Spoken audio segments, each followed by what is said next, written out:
Somebody somewhere is saying, geez, Fame, another Xbox acquisition video?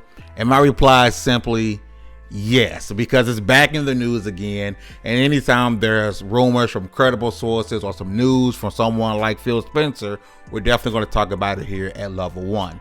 Listen, if you're new to the channel, please hit the subscribe button. It helps us out a lot.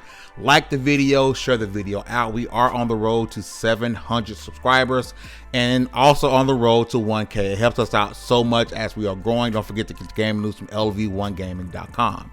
Now, here recently, Phil Spencer did an interview with the Wall Street Journal, and he talked about Xbox acquisitions. As you guys know, Xbox acquisitions is always on the news. There's always a wonder whether or not Microsoft is buying Studio A, buying Publisher B. You just never know when it comes to a company that has some of the deepest pockets on the planet, okay? Now, Phil Spencer goes on, and this is an actual quote here. We're definitely not done. There's no quota, no timeline where I have to go acquire studios by a certain time. But if we find a studio where we have a good fit, absolutely. And I know for a lot of people, they kind of want Microsoft to stop buying studios or to slow down buying studios and put all of the focus directly into the studios they already have.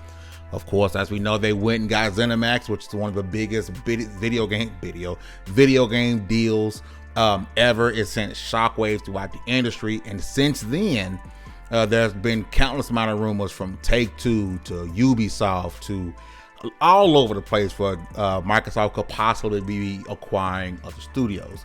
Now, I feel 100% that they're not done.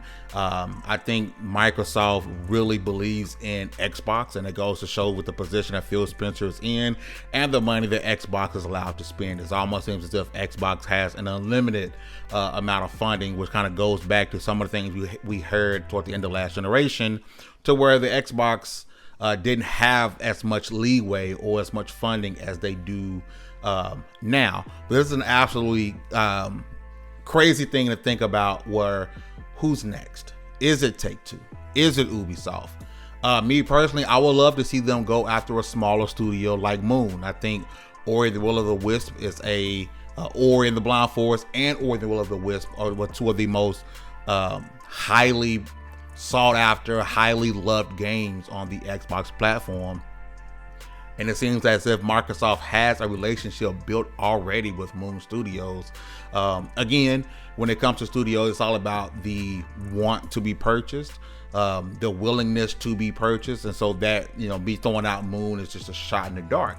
But that is the type of studio that I would love to see Microsoft go after. One that they have a deep-seated relationship in.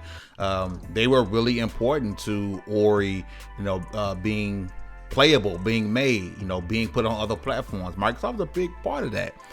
So this is great news for people who want to see Microsoft buy more studios. Again, every studio is different. Some studios need to be bought out because they don't know how they're going to pay the bills. So it's not necessarily a hostile takeover and we're going to look at a monopoly, but some studios really have a situation to where they don't know if the lights are going to be on next week. They don't know if this game that they make is their last game. So if there's a studio out there that's willing to be bought, man, why not be bought by Microsoft when you know you have the financial backing and you know the change that's happening at Microsoft and you know where Xbox is going with their studios, with Xbox Game Pass. Let me know what you guys think about it in the comment section down below. Again, hit the subscribe button if you haven't. This is Fame Entertainment from lv1gamer.com. You guys have a great one, and I'm out.